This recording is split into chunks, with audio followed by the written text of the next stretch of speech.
खिलाने के अंदर लग जाते हैं। खाना खा के रिश्तेदार अल्हम्दुलिल्लाह कह के अपने घर, आप अल्हम्दुलिल्लाह कह के अपने घर। वो बंदा जो सारी ज़िंदगी इनके लिए मरता रहा, जिसने इनके लिए ठगियाँ मारी, जिसने अपनी औलाद के लिए लोगों से बेईमानी की, जिसने 4 पैसे जमा करने के लिए धूप में काम किया, जो सारी ज़िंदगी मजदूरियाँ करता रहा, जो रिस्क हलाल भी कमा के अपने घर वालों को ला ला कर देता रहा, 2, 4, 5, 6, 7 दिन बाद फिर अब कोई उसका जिक्र नहीं करता। उसकी सीट पर अब कोई और बैठता है, उसकी जगह अब कोई और हंसी मजाक करता है, अब उसकी गाड़ी कोई और चलाता है। किस चक्कर में लगे हुए? जो मशीन अल्लाह ने तुम्हें दी है, क्या कभी इसके बारे में सोचा भी इसका करना क्या है?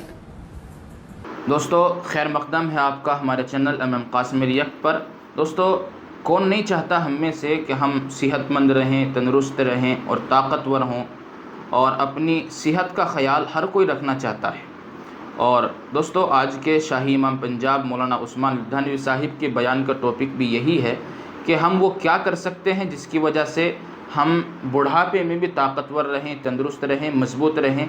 उसके लिए हमें क्या करना है, क्या रूटीन फॉलो करना है, क्या ग़िज़ाएँ फॉलो करनी है, इस ताल्लुक़ से आइए जानते हैं शाही इमाम की ज़बानी। मैं भी सुनता हूँ, आप भी मेरे साथ में सुनिए।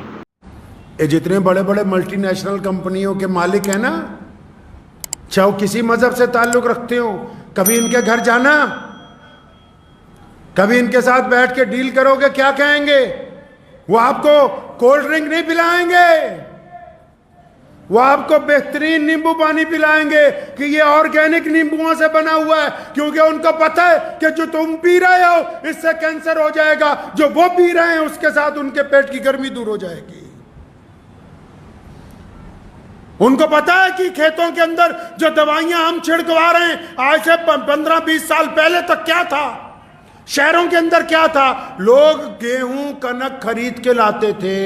मैंने अपने बचपन में खुद देखा है, कनक खरीद के लाते थे, घर में उस कनक को धोते थे, चारपाई पे सुखाते थे, फिर आटा पीसते थे। अब तो जैसी जैसी दवाइयों के छिड़काव के साथ आई, हमारे पास तो वक्त ही नहीं है। देखो हमारे पास कितना वक्त है। जो दीनदार लोग हैं वो भी आ जाओ, नमाज के लिए आपके पास वक्त है, वज़ाइफ के लिए आपके पास वक्त है, दीनदारी के लिए वक्त है, तो कारोबारियों के पास आ जाओ, दुकान सजाने के लिए तुम्हारे पास वक्त है, कपड़े सजाने के लिए वक्त है, बच्चों के स्कूल जाने के लिए वक्त है। लेकिन सारी जिंदगी का दारो मदार जिस मशीन पर टिका है, जिसको जिस्म कहते हैं, उसकी हिफाजत के लिए वक्त है नहीं तुम्हारे पास। उसकी हिफाजत का कोई इंतजाम नहीं। पैसा क्या करना है? इस पैसे को गोली मारनी, इस पैसे को। जब ये जिस्म ही नहीं ना रहा, जाओ। जो लोग मरते हैं क्या होता है? जब जनाजा लेके हम कब्रिस्तान में जाते हैं ना, आधे लोग इस इंतजार में होते हैं जल्दी से तदफीन हो जाए, आधे व्हाट्सएप पे होते हैं, आधे कमेंट कर रहे होते हैं, और जैसे ही कब्रिस्तान से वापस आते हैं घर पे, तो हमारे रिश्तेदारों को हमें किस बात की फिक्र होती कि जितने लोग आए इनको खाना खिलाओ भाई, और फिर उनको खाना खिलाने के अंदर लग जाते हैं। खाना खा के रिश्तेदार अल्हम्दुलिल्लाह कह के अपने घर, आप अल्हम्दुलिल्लाह कह के अपने घर। वो बंदा जो सारी ज़िंदगी इनके लिए मरता रहा, जिसने इनके लिए ठगियाँ मारी, जिसने अपनी औलाद के लिए लोगों से बेईमानी की, जिसने 4 पैसे जमा करने के लिए धूप में काम किया, जो सारी ज़िंदगी मजदूरियाँ करता रहा, जो रिस्क हलाल भी कमा के अपने घर वालों को ला ला कर देता रहा, 2, 4, 5, 6, 7 दिन बाद फिर अब कोई उसका जिक्र नहीं करता। उसकी सीट पर अब कोई और बैठता है, उसकी जगह अब कोई और हंसी मजाक करता है, अब उसकी गाड़ी कोई और चलाता है। किस चक्कर में लगे हुए? जो मशीन अल्लाह ने तुम्हें दी है, क्या कभी इसके बारे में सोचा भी इसका करना क्या है? यह किस अंदाज से चलानी? नबी अलैहिस्सलाम ने हुक्म फरमाया। सोने नबी अलैहिस्सलाम क्या करते थे जी? प्यारे नबी सल्लल्लाहु अलैहि वसल्लम मोटा अनाज खाते थे। कौन सा अनाज? मोटा अनाज। अच्छा जी, पूछो आज पूरी दुनिया की हुकूमतों को, पीछे हमारी हुकूमत ने भी ऐलान किया कि जितने भी फोर्सेस हैं वो मोटा अनाज खाएं। पूछो अमेरिका वालों को, जापान को, फ्रांस को, चाइना को, कौन सा अनाज खाते हो? वो कहेंगे जी हम तो अपने लोगों को मोटा अनाज खिलाते हैं, हम तो बाजरा खिलाते हैं, हम तो मोटी कनक कूट के खिलाते हैं, हम तो उसका छिलका नहीं उतारते।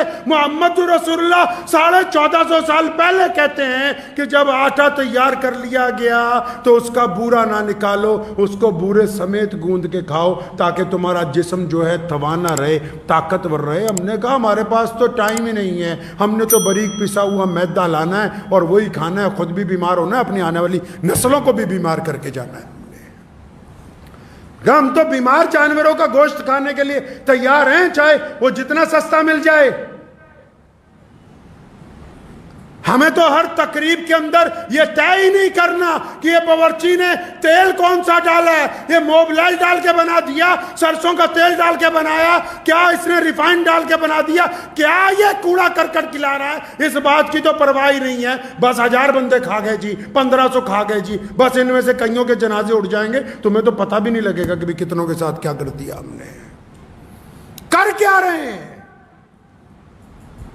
उस मशीन के साथ धोखा जिसके ऊपर दारो मदार है, जिसके साथ जन्नत और सजा और जुड़ी हुई है, साथ में जजा और सजा साथ में जुड़ी। उस मशीन के साथ धोखा जिसके साथ बच्चों का मुस्तकबिल, बीवी का सुहाग जुड़ा है, जिसके साथ यारों की दोस्तियां जुड़ी हुई, जिसके साथ मुसल्लों की रौनक जुड़ी हुई, उसके साथ बेईमानी। मजे से जाके लिख लो। कुछ लोग नाराज ना होना, जिस शहर में जितनी ज्यादा बेकरियां होंगी उतने ज्यादा अस्पताल होंगे। वर्ल्ड का इंडेक्स उठा के देख लो, इंडेक्स उठा के देख लो पूरी दुनिया का। ऐसे मुल्क हैं दुनिया में जिनके यहां बेकिंग नहीं है और उनके यहां कोई हार्ट का पेशेंट नहीं, कोई कैंसर का पेशेंट नहीं। क्यों? मोहम्मद रसूलुल्लाह ने सारी जिंदगी सिर्फ एक मौके पे, जब मक्का फतेह हुआ, अपनी बहन के घर रात को पहुंचे, उस दिन बासी रोटी खाई, कुछ नहीं था घर में। सारी जिंदगी रसूलुल्लाह सल्लल्लाहु अलैहि वसल्लम ने बासी खाना नहीं खाया। जब भी हुआ चाहे फाका हुआ, और जब खाना आया तो ताज़ा बनवा के रसूलुल्लाह ने ताज़ा खाया। हमने तो बासी खाने से अपने फ्रिज भरे हुए हैं कि जब भी खाना है तो ये बीमारी वाला ही खाना है, कोई और नहीं खाना है।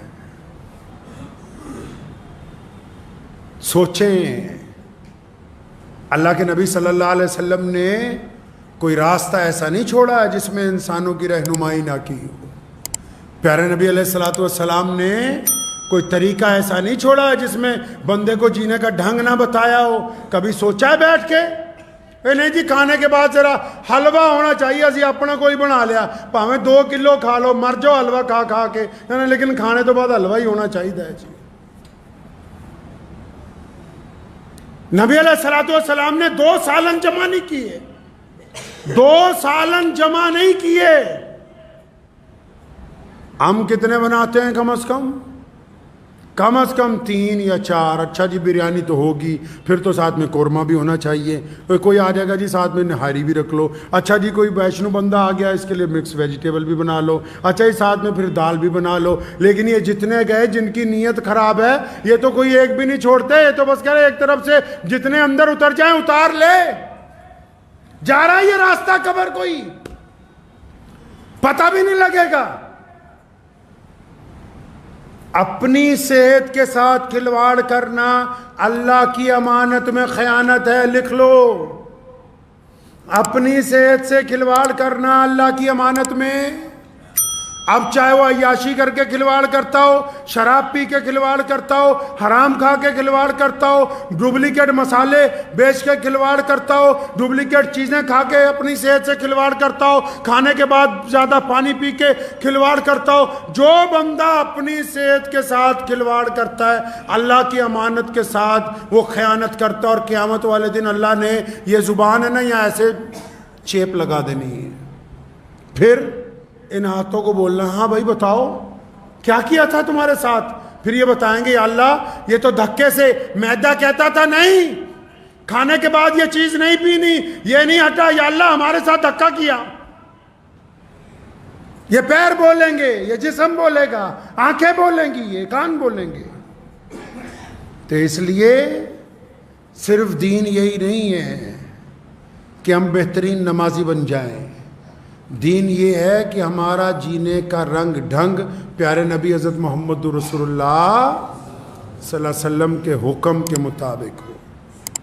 अपनी सेहत का ख्याल रखना आपके ऊपर फ़र्ज़ है, आपकी ज़िम्मेदारी है।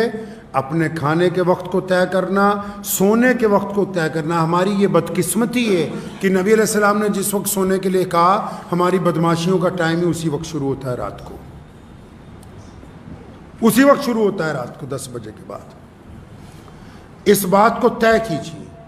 और इस वक्त जो पूरी दुनिया में जितनी भीड़ बढ़ी, जो हालात पैदा हुए, उसके लिए डॉक्टर मोहम्मद शराफत अली साहब हैं, एक बहुत मशहूर यूट्यूब के ऊपर, उन्होंने एक नुस्खा रखा है। मैं अक्सर अपने दोस्तों को, अजीज़ों को कहा करता हूँ कि रोज़ाना हर बंदा, चाहे वो बीमार है या नहीं है, प्यारे नबी अलैहि सलाम ने फरमाया काले दाने में मौत के अलावा हर चीज़ का इलाज है। काला दाना किसको बोलते हैं? कलौंजी को। 100 ग्राम कलौंजी लीजिए, 100 ग्राम मेथी दाना लीजिए, दोनों को मिक्स कीजिए।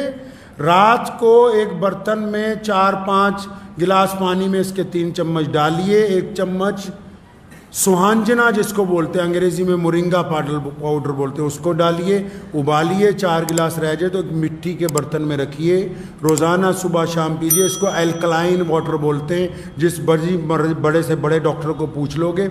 और एक बीमारी आ गई पानी की, चलते चलते आपसे गुफ्तगू में, गांव देहात में जाते हैं जब, भागे जा रहे हैं, मिनरल वाटर। अल्लाह के बंदे, जितनी बीमारी इस बंद गिलास में, उतनी तो तुम्हारे नलके में ताकत है। जितनी बीमारी इस बंद बोतल में, उससे ज्यादा तो नहर के बहते हुए पानी में अल्लाह ने शिफा रखी। क्या हो गया तुम्हें? अकेली इज्जत पे हरफ ना आ जाए।